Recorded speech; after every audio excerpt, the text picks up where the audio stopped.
Gavana wa kaunti ya Isiolo Abdi Ibrahim Hassan Guyo anakabiliwa na kibarua kigumu. Hii ni baada ya mwakilishi wa wadi ya Siricho Abubakar Godana kuwasilisha notisi ya hoja ya kumbandua mamlakani. Madiwani 17 wameunga mkono tayari hoja hiyo ambayo sasa inasubiri mjadala rasmi Jumanne ijayo. Susan Wawero ametuandalia taarifa hii.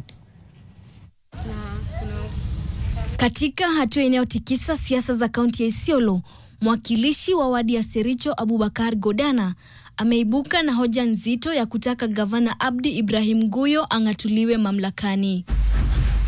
Hoja hiyo iliyowasilishwa mbele ya bunge la kaunti ya Isiolo jioni ya Jumatatu imeungwa mkono na madiwani wote 17 waliohudhuria kikao hicho kilichoongozwa na Spika Mohamed Robakoto.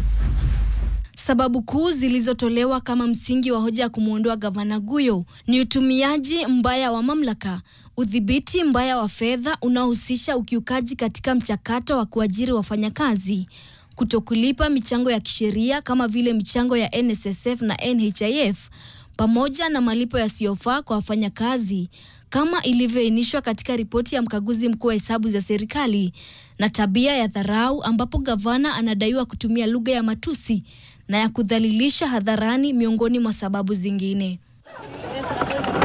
Bunge hilo lina jumla ya madiwani 18, wakiwemo 10 waliochaguliwa na 8 walioteuliwa. Ni diwani wa wadi ya Kina Abdinur Jilo pekee ambaye hakuwepo kwenye kikao hicho.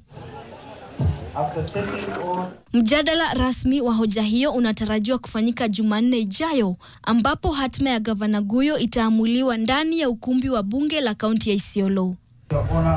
Susan Wawero, NTV.